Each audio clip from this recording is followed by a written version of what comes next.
Hello everyone, welcome to my channel. तो आज हम करने वाले हैं सेशन नंबर 2, 3 एंड 4।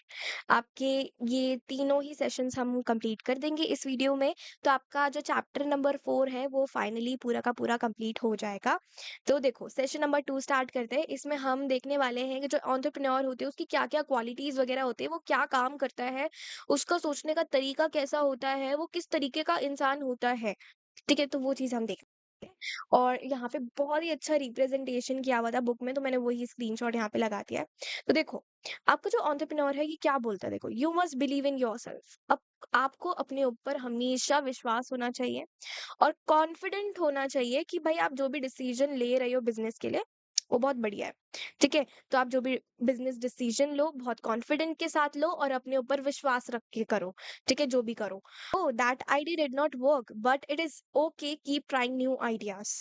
तो इसने क्या बोला कि भाई वो आइडिया तो वर्क किया नहीं, मैंने जो अभी नया आइडिया निकाला था वो मैंने करा लॉन्च, लेकिन वो आइडिया तो काम नहीं किया, मुझे लॉस हो गया। लेकिन मैं नए आइडिया जो है उसे लॉन्च करना रोक तो नहीं दूंगा। ठीक है, तो उसने बोला कि भाई वो आइडिया तो काम नहीं किया, लेकिन मैं और ज्यादा नए नए आइडियाज जो है वो ट्राई करूंगा। तो ये जो चीज है ना वो एक एंटरप्रेन्योर की क्वालिटी है। एक एंटरप्रेन्योर ऐसे ही सोचता है, running my business is difficult but I am patient because I know success will come soon. देखो वो क्या बोल रहा है कि मेरा बिजनेस जो है, जो मैं बिजनेस रन कर रहा हूँ वो डिफिकल्ट है, काम बहुत ज्यादा, बहुत कुछ चीजें करनी पड़ती है, बहुत ज्यादा डिफिकल्टी आती है, लेकिन मैं पेशेंट हूँ, मैं बहुत ज्यादा शांत हूँ कि भाई कभी ना कभी मेरा सक्सेस जरूर आएगा, मुझे पता है। ठीक है, हम जो है बहुत बार बिजनेस स्टार्ट करते हैं। ठीक है, बहुत सारी चीजें स्टार्ट करते हैं, लेकिन हम कुछ टाइम बाद रुक जाते हैं, कंसिस्टेंट नहीं रह पाते हैं, क्योंकि हमें हमारे अंदर वो पेशेंस ही नहीं होता है कि भाई कब आएगी सक्सेस, नहीं आ रही नहीं आ रही, फिर हम छोड़ देते हैं। वैसे ही हमारी पढ़ाई में भी होता है। ठीक है, पढ़ाई में क्या होता है, हम पढ़ते जाते हैं, अरे यार चैप्टर तो कंप्लीट हो ही नहीं रहे हैं, फिर हम कंसिस्टेंट होना ही रोक देते हैं। ठीक है, तो एक एंटरप्रेन्योर जो होता है ना वो हमेशा पेशेंट रहता है। वो हमेशा ये सोचता है कि चाहे कितना ही हार्ड वर्क करना पड़े मैं कर लूंगा, लेकिन मुझे पता है कि आएगी, एक ना एक दिन तो सक्सेस आएगी जरूर। I had a creative and different solution to the problem, that is why I am successful. ये क्या बोल रहा है कि एक प्रॉब्लम का, एक पर्टिकुलर प्रॉब्लम का मेरे पास अलग अलग सोल्यूशन है और साथ ही साथ मैं उसे क्रिएटिवली सॉल्व कर सकता हूँ, इसलिए मैं सक्सेसफुल हूँ। क्योंकि जब हमारे पास एक पर्टिकुलर चीज के लिए एक अलग अलग सोल्यूशन होता है ना, तो उसमें से हम एक बेस्ट सोल्यूशन निकाल पाते हैं, है ना। तो इसलिए वो बोल रहा है कि मैं सक्सेसफुल हूँ। एक एंटरप्रेन्योर भी ऐसा ही होता है। Oops, I made a mistake, but it was my decision, so I take responsibility for it. I will work to make it better. अब ये क्या बोल रहा है कि भाई मैंने गलती कर दी, लेकिन जो मैंने गलती की, उस वो जो डिसीजन मैंने लिया था जिसमें गलती हो गई, वो तो मैंने ही लिया था, वो डिसीजन तो मैंने ही लिया था, अब उसकी रिस्पॉन्सिबिलिटी जो है वो मैं ही लूंगी। ठीक है, और उसको और ज्यादा बेटर करने के लिए मैं काम करूंगी। तो जो आपका एंटरप्रेन्योर होता है ना वो भी गलत डिसीजन ले सकता है। ठीक है, ऐसा हो सकता है कि उसने कोई डिसीजन लिया और वो वर्क नहीं किया, लेकिन इसका मतलब ये नहीं है कि वो नए आइडियाज ट्राई नहीं करेगा, वो उस चीज को और ज्यादा बेटर नहीं बनाने की कोशिश करेगा। अभी कोई आइडिया मैंने ट्राई किया, कोई गलती हो गई, अब उसके बाद में बिजनेस ही बंद करके बैठ जाऊं, ऐसा तो नहीं होगा ना। ठीक है, तो एंटरप्रेन्योर की सोच ऐसी नहीं होनी चाहिए। I take decisions after thinking about whether they are good और बैड फॉर माई बिजनेस। जो जो एंटरप्रेन्योर होता है ना वो डिसीजन तब लेता है जब वो ये देख लेता है कि ये पर्टिकुलर डिसीजन जो है ये मेरे बिजनेस के लिए अच्छा है या बुरा है। अच्छा है तो उसके बाद वो डिसीजन लेगा। ठीक है, I am working so many hours Sundays also but I work hard because it is good for the company. ये क्या बोलता है कि मैं बहुत ज्यादा काम करता हूँ, मैं संडे को भी काम करता हूँ, बहुत सारे घंटे काम करता हूँ और बहुत ज्यादा हार्ड वर्क करता हूँ, क्योंकि मुझे पता है कि ये मेरी कंपनी के लिए अच्छा है। ठीक है, तो एक एंटरप्रेन्योर जो है अपनी कंपनी को सक्सेसफुल बनाने के लिए बहुत ज्यादा काम भी कर सकता है ना। ये उसकी क्वालिटी होती है कि सक्सेस चाहे देर से ही क्यों ना आए, लेकिन वो हार्ड वर्क करता रहेगा, चाहे कितना ही टाइम क्यों ना लगे, ठीक है? तो वो हार्ड वर्क करता रहेगा, चाहे संडे क्यों ना हो, ठीक है? चाहे मंडे क्यों ना हो, हार्ड वर्क करता रहेगा, बहुत ज़्यादा घंटे काम करता रहेगा, हार्ड वर्क करेगा, क्योंकि वो उसकी कंपनी के लिए या उसके बिज़नेस के लिए बहुत ज़्यादा अच्छा है। Sometimes I have so many problems, but I do not give up. I stay positive because everything will be fine. कभी-कभी मेरे पास बहुत सारी प्रॉब्लम्स होती है, ठीक है? बिज़नेस की भी प्रॉब्लम्स हो सकती है, फैमिली से रिलेटेड प्रॉब्लम्स भी हो सकती है, फ्रेंड्स से रिलेटेड प्रॉब्लम्स भी हो सकती है, एजुकेशन से रिलेटेड भी प्रॉब्लम्स हो सकती है, बहुत सारी प्रॉब्लम्स हो सकती है। लेकिन मैं कभी गिव अप नहीं करता, ठीक है? मैं हमेशा पॉजिटिव रहता हूँ कि एक दिन आएगा कि सारी चीज़ें ठीक हो जाएगी, ठीक है? अभी सारी चीज़ें बिगड़ी हुई है, बहुत सारी प्रॉब्लम्स आई हुई है, लेकिन कुछ दिनों बाद सारी प्रॉब्लम्स खत्म हो जाएगी और सब कुछ फिर से ठीक हो जाएगा। तो ये एक एंटरप्रेन्योर की सोच है, एक क्वालिटी है कि वो कभी भी गिव अप नहीं करता है, ठीक है? तो ये सारी जो है ये क्वालिटी है एक एंटरप्रेन्योर की, ठीक है? तो यहाँ पे आपका जो सेशन नंबर 2 है वो कंप्लीट हो जाएगा। ठीक है, अब हम कुछ क्वेश्चंस करेंगे। देखो क्वेश्चन नंबर 1 है that is Ravi's customer comes to his store and start shouting at him. He does not get angry, he listens to what his customer is saying. He is अब देखो जो रवि है वो एक स्टोर में काम करता है, ठीक है? उसके कस्टमर आते हैं, उसके ऊपर चिल्लाते हैं, लेकिन जो रवि है वो कस्टमर के ऊपर गुस्सा नहीं होता है, ठीक है? वो उनकी बात सुनता है। तो वो क्या हुआ, जो रवि है वो हार्ड वर्किंग हुआ, कॉन्फिडेंट हुआ, पेशेंट हुआ, या फिर वो नए आइडियाज ट्राई कर रहा है। तो जो रवि है वो पेशेंट है, वो जानता है कि भाई अभी चिल्ला रहे हैं, कुछ दिनों बाद नहीं चिल्लाएंगे, ठीक है? या कुछ दिनों बाद मेरा और ज्यादा सक्सेसफुल हो जाऊंगा, भाई मैं पेशेंट रहूंगा तो सब कुछ बेटर रहेगा, है ना? अगर वो भी उनकी तरह चिल्लाने लग जाए, गुस्सा होने लग जाए, तो फिर वो कस्टमर उसके पास थोड़ी आएंगे, नहीं आएंगे ना। तो उसका पेशेंट रहना, उसका शांत रहना बहुत ज्यादा जरूरी है। Okay, next question is Sushila decides to sell her company tires in Sri Lanka. It does not sell and she has a loss. She apologizes to the people who work for her. She says she will plan better next time. अब देखो सुशीला जो है वो decide करती है कि वो अपनी कंपनी की जो टायर्स हैं वो श्रीलंका में बेचेगी, लेकिन वो चलता नहीं है, वहां पे सेल नहीं हो पाता है और उसको लॉस होता है, ठीक है? तो वो अपोलोजाइज करती है, जो भी लोग उसके अंडर काम करते हैं उनसे अपोलोजाइज करती है, मेरे को माफ कर दो, इस बार आपकी सैलरी थोड़ी कमी आएगी क्योंकि मेरे को लॉस हो चुका है। तो सुशीला कैसी है, वो रिस्पॉन्सिबिलिटी लेती है अपनी मिस्टेक के लिए, मतलब उसने जो भी मिस्टेक किया उसके लिए वो रिस्पॉन्सिबिलिटी ले रही है। Think before making a decision, उसने डिसीजन लेने से पहले सोचा। डज नॉट गिव अप, उसने गिव अप नहीं किया। इज क्रिएटिव, वो क्रिएटिव है। तो यहाँ पे हमारा जो राइट आंसर है that is takes responsibility for your mistake. उसने जो भी मिस्टेक किया उसने उसकी रिस्पॉन्सिबिलिटी ली। उस यहाँ पे साफ साफ लिखा हुआ है कि उसने अपने जो उसके अंडर काम करते हैं लोग, उससे जाके उसने अपोलोजाइज किया, माफी मांगी। तो माफी मांगी मीन्स उसने जो मिस्टेक की उसकी उसने रिस्पॉन्सिबिलिटी ली। ये चीज हमें साफ साफ क्वेश्चन में आंसर मिल रहा है। Now the next question is Ali has a diamond factory. Ali के पास एक डायमंड फैक्ट्री है और he pays his employ on the first of every month. वो क्या करता है, जब भी महीने का पहला दिन आता है, स्टार्टिंग का पहला दिन आता है, तो वो उन्हें उनकी सैलरी दे देता है, ठीक है? तो ऑप्शन ए बोल रहा है creates a new product, option B बोल रहा है manages the business, option C बोल रहा है टेक्स रिस्क। जो अली है वो नए प्रोडक्ट बना रहा है क्या? ये जो स्टेटमेंट लिखी हुई है उससे हमें क्या पता चल रहा है कि वो कोई नए प्रोडक्ट बना रहा है, वो अपने बिजनेस को मैनेज कर रहा है, या फिर वो अपना रिस्क वगैरह ले रहा है? तो यहाँ पे ऑप्शन बी जो है वो हमारा राइट होगा कि वो अपना जो बिजनेस है उसे मैनेज कर रहा है, ठीक है? Now the next question is Mary buys bulbs for her business from Noida. जो मैरी है वो अपने बिजनेस के लिए बल्ब वगैरह खरीदती है नोएडा से। She learns that bulbs are cheaper in Faridabad. Mary को ये पता चलता है कि जो बल्ब है ना वो फरीदाबाद में थोड़े सस्ते मिलते हैं। So she decides to start buying bulbs from there. तो वो ये डिसाइड करती है कि भाई बल्ब जो है ना मैं फरीदाबाद से लेके आऊंगी, ठीक है? तो ऑप्शन ए बोल रहा है मेक्स डिसीजंस, वो डिसीजन ले रही है। ऑप्शन बी बोल रहा है डिवाइड्स इनकम, ऑप्शन सी बोल रहा है टेक्स रिस्क। तो हमारा ऑप्शन ए जो है वो राइट होगा कि वो डिसीजन ले रही है अपनी कंपनी के लिए कि भाई जो अभी तक मैं बल्ब खरीदती हुई आ रही थी वो बहुत ज्यादा महंगे थे, फरीदाबाद में थोड़े सस्ते मिलते थे, तो मैं वहीं से लेके आऊंगी। तो उसने क्या लिया, एक डिसीजन लिया, उसने एक निर्णय लिया कि भाई मैं अब वहां से लेके आऊंगी वो particular bulb. Now the next question is Rehnuma has two people who work for her. रहनुमा के पास दो लोग हैं जो उसके लिए काम करते हैं। Every day she spends 1 hour with them to learn about what they have done that day. तो रोज़ क्या करती है, वो जाती है उनके पास और 1 घंटे उनसे बात करती है, जानती है कि उन्होंने एग्ज़ैक्टली पिछले दिन क्या किया था, क्या नहीं किया था। ठीक है? सो ऑप्शन ए बोल रहा है क्रिएट अ न्यू प्रोडक्ट, क्या वो नया प्रोडक्ट बना रही है?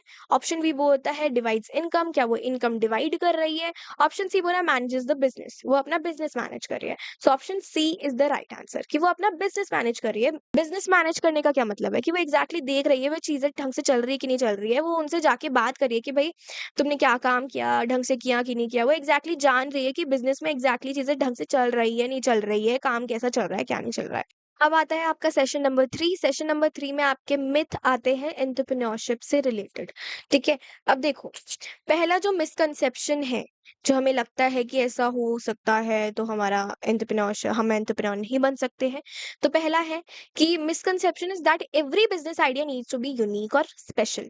जो जितना भी बिज़नेस आइडिया हम अगर कोई भी बिज़नेस आइडिया है, ठीक है? तो वो यूनिक होना चाहिए और स्पेशल होना चाहिए। ठीक है? तो ऐसा मिसकंसेप्शन लोगों के मन में होता है, ऐसा मिथ होता है कि भई अगर आइडिया हमारा यूनिक नहीं हुआ तो हम एंटरप्रेन्योर नहीं बन सकते, हमारा बिज़नेस नहीं चल सकता। तो देखो, जितने भी एंटरप्रेन्योर होते हैं, वो कस्टमर की डिमांड को देखते हैं और उसके अकॉर्डिंग एक नया आइडिया बनाते हैं।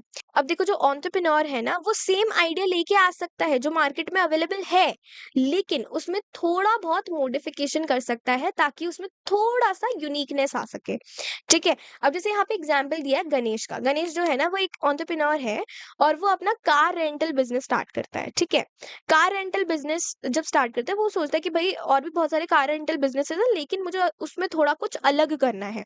अलग करने के लिए वो क्या करता है, वो लग्ज़री कार्स वग़ैरह ऐड करता है, जैसे मर्सिडीज़, बीएमडब्ल्यू ये सब वो अपने कार रेंटल वग़ैरह में ऐड करता है। तो 10 सालों बाद क्या होता है, उसका बिज़नेस बहुत ज़्यादा ग्रो हो जाता है, उसके पास 200 कार होती है और उनसे 75 कार्स जो होती है, वो लग्ज़री कार्स होती है। अब देखो यहाँ पे डिफरेंट क्या चीज़ हुई, रेंटल कार्स जो है, आपको बहुत सारी अलग-अलग कंपनीज़ आपको मिल जाएगी रेंटल कार के लिए। लेकिन वो लोग आपको नॉर्मल कार ही दे रहे हैं। वहीं पे जैसे ही कस्टमर को पता चलेगा कि ये पर्टिकुलर कंपनी जो है, ये मुझे लग्ज़री कार देगी, बस मेरे को इसको थोड़ा-सा और पैसा देना पड़ेगा, लेकिन ये मेरे को लग्ज़री कार देगी रेंट पे। तो मैं उसके पास जाऊँगी ना, क्योंकि भई मेरे ट्रिप में मज़ा आ जाएगा मुझे। मिसकंसेप्शन 2 है, a person needs a lot of money to start a business. एक इंसान को बहुत सारे पैसों की ज़रूरत पड़ती है एक बिज़नेस को स्टार्ट करने के लिए। देखो, जो पैसा यूज़ होता है आपके बिज़नेस को स्टार्ट करने के लिए, उसे हम कैपिटल बोलते हैं। ठीक है? मतलब मेरा पर्टिकुलर बिज़नेस जो है मुझे स्टार्ट करना है, अब उसमें जितना मेरा पैसा लगेगा, उसको मैं कैपिटल बोलूँगी। ठीक है? उस पैसे को मैं कैपिटल बोलूँगी। अब जो कैपिटल है वो बहुत ज़्यादा इम्पोर्टेंट होता है आपके स्टार्टिंग में। लेकिन कहीं न कहीं बहुत सारे बिज़नेसेस में बहुत ज़्यादा कैपिटल की ज़रूरत नहीं पड़ती है। कैपिटल मतलब बहुत ज़्यादा पैसे। बहुत ज़्यादा पैसों की ज़रूरत नहीं पड़ती है स्टार्टिंग में। ठीक है? कम ही पैसों से काम चल जाता है। लेकिन आप ऐसा भी कर सकते हो, आप अपना जो कैपिटल है उसे एडजस्ट कर सकते हो कि आपको कितनी नीड है। ठीक है? आप कितना लोगों से बोरो कर सकते हो, ले सकते हो पैसा। ठीक है? आप जितना ले सकते हो उसके अकॉर्डिंग आप अपना बिज़नेस स्टार्ट कर दो। फिर उसके बाद आपका बिज़नेस ग्रो करेगा, उससे पैसे आएँगे तो फिर आप अपना जो भी आपने लोन वग़ैरह लिया होगा वो आप दे सकते हो। या फिर जो भी आपके पास पैसे थे आपने वो जो बिज़नेस में लगाए थे वो पूरे हो जाएँगे आपके बिज़नेस ग्रो होने से। अब आप कितना कमाते हो और कितना आप लोगों से बोरो कर सकते हो पैसे, उसके अकॉर्डिंग जो है आप अपना बिज़नेस स्टार्ट कर सकते हो उतने पैसों से। ठीक है? मिसकंसेप्शन 3 है कि एक इंसान जिसके पास बहुत बड़ा बिज़नेस है वही एक एंटरप्रेन्योर हो सकता है, बाकी जिसके पास छोटा बिज़नेस है, वो एक एंटरप्रेन्योर नहीं हो सकता है। अब देखो यहाँ पे एक एग्ज़ाम्पल दिया है शीला का। शीला जो है 35 इयर्स ओल्ड की है और उसे ड्राइविंग करना बहुत पसंद है। ठीक है? 5 साल बाद क्या करती है, वो एक टैक्सी खरीदती है अपने लिए और उसको वो थोड़ा अलग बनाना चाहती है दूसरे टैक्सी ड्राइवर से। ठीक है? वो क्या करती है, जब भी कोई कस्टमर आता है तो उन्हें हेलो बोलती है। ठीक है? वो हर दिन का न्यूज़पेपर जो है अपनी कार में रखती है ताकि जो कस्टमर है वो उसे पढ़ पाए। उसने अपनी कार में एक छोटा-सा टीवी लगा रखा है ताकि कस्टमर जो है थोड़े बहुत चैनल्स वगैरह देख सके, टीवी वगैरह देख सके। उसने अपनी कार में एक बोर्ड लगा रखा है जिसमें आस-पास के जो हॉस्पिटल, होटल वगैरह उनके जो फ़ोन नंबर हैं, वो लिखे हुए हैं। तो इन सब चीज़ों की वजह से ना उसका जो बिज़नेस है ये थोड़ा अलग हो गया दूसरे टैक्सी ड्राइवर्स के कंपैरिज़न में।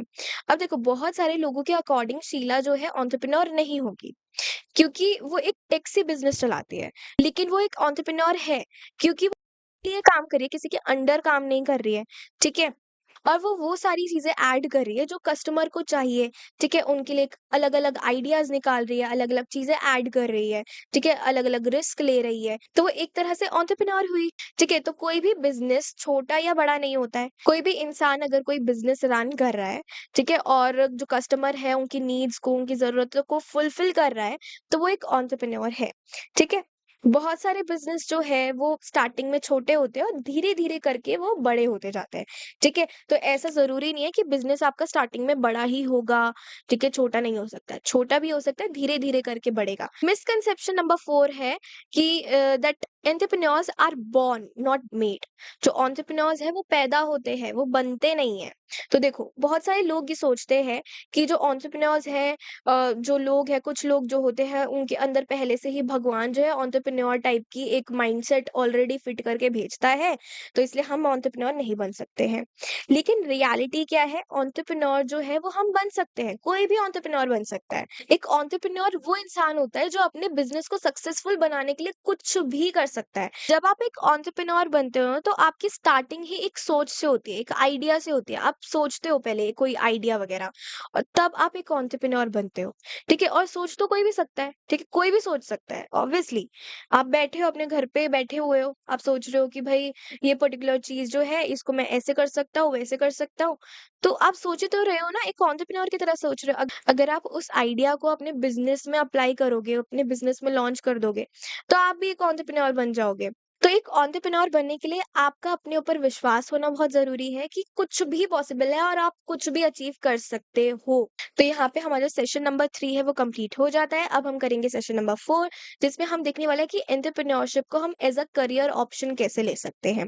तो देखो हमने 2 तरीके पढ़े थे जिससे हम अर्न कर सकते हैं। पहला तरीका है वेज एम्प्लॉयमेंट जिसमें हम किसी ऑर्गेनाइज़ेशन के अंडर जाते हैं, उनके अंडर काम करते हैं, तो वो हमें थोड़े बहुत पैसे देते हैं, पे करते हैं। सेल्फ एम्प्लॉयमेंट में क्या होता है हम अपना खुद का बिज़नेस स्टार्ट करते हैं, खुद का ऑर्गेनाइज़ेशन स्टार्ट करते हैं जिसमें हम लोगों की जो नीड्स है वो फुलफिल कर रहे होते हैं।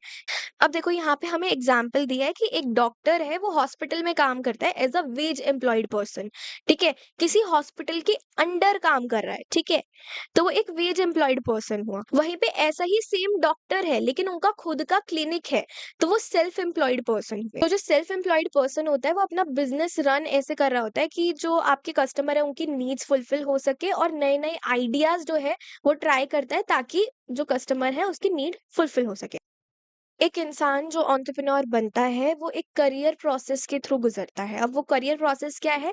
पहला है एंटर, दूसरा है सर्वाइव और तीसरा है ग्रोथ। देखो एंटर में क्या होता है? हम बस एक मार्केट है, उस मार्केट में एंटर करते हैं, ठीक है? अब जैसे कोई एंटरप्रेन्योर है, वो अपना बिज़नेस स्टार्ट कर रहा है, तो वो मार्केट में एंटर करेगा अपने बिज़नेस के साथ। जैसे फॉर एग्ज़ाम्पल संजना जो है, वो अपना छोटा-सा ग्रोसरी स्टोर जो है, वो अपने ही आस-पास की कॉलोनी वगैरह में बनाती है, ठीक है? एंटर के बाद आता है सर्वाइव। सर्वाइव में क्या होता है? बहुत सारे एंटरप्रेन्योर्स हैं मार्केट में, ठीक है? वो सेम चीज़ कर रहे होते हैं। हमें क्या करना होता है? कुछ अलग करना होता है और हम ताकि सर्वाइव कर सकें। अब जैसे फॉर एग्ज़ाम्पल बहुत सारे ग्रोसरी स्टोर्स हैं उस एरिया में, लेकिन जो संजना है उसका जो स्टोर है वो सर्वाइव कर जाता है कॉम्पिटिशन से और बहुत अच्छा काम करता है और फिर वो अपने जो स्टोर है उसको थोड़ा एक्सपैंड भी करती है, बढ़ाती है और 1-2 फ्लोर खरीद लेती है। ठीक है? तो दैट इज़ सर्वाइव। थर्ड आता है ग्रो। ग्रो में क्या होता है? अब हमारा बिज़नेस जो है स्टेबल हो चुका है, सर्वाइव कर चुका है। अब मैं चाहती हूँ कि अपना जो बिज़नेस है उसे मैं थोड़ा एक्सपैंड करूँ, उसे थोड़ा और ज़्यादा ग्रो करूँ। अब इसमें संजना ने क्या किया? उसने 4-5 जो ग्रोसरी स्टोर्स थे अपनी ही लोकेलिटी में, अपनी ही सिटी में और भी खोल दिए। ठीक है? फिर उसके बाद वो भी और ज़्यादा ग्रो हुए, तो उसने दूसरी सिटीज़ में भी अपनी ग्रोसरी स्टोर्स वगैरह है, वो खोलना स्टार्ट कर दिए। तो ये जो करियर प्रोसेस है ना, इससे जितने भी एंटरप्रेन्योर्स हैं ना, उन्हें गुज़रना पड़ता है। तो यहाँ पे जो हमारा चैप्टर है वो कंप्लीट हो जाता है। अब यहाँ पे ये जो क्वेश्चन है, इसका आप आंसर कमेंट सेक्शन में दे देना। आई होप आपको ये चैप्टर अच्छे से समझ आया होगा। बाकी अगर आपका कोई क्वेश्चन हो चैप्टर से रिलेटेड तो टाइम स्टैम्प के साथ क्वेश्चन पूछ लेना, मैं आपको आंसर कर दूँगी। सो या अगर आपको वीडियो अच्छी लगी हो तो वीडियो को लाइक कर देना, चैनल को सब्सक्राइब कर देना और बेल आइकन भी क्लिक कर देना ताकि आगे आने वाली जितनी भी वीडियोज़ हैं उसका नोटिफिकेशन आपके पास फटाफट से आ जाए। सो या थैंक्स फॉर वॉचिंग।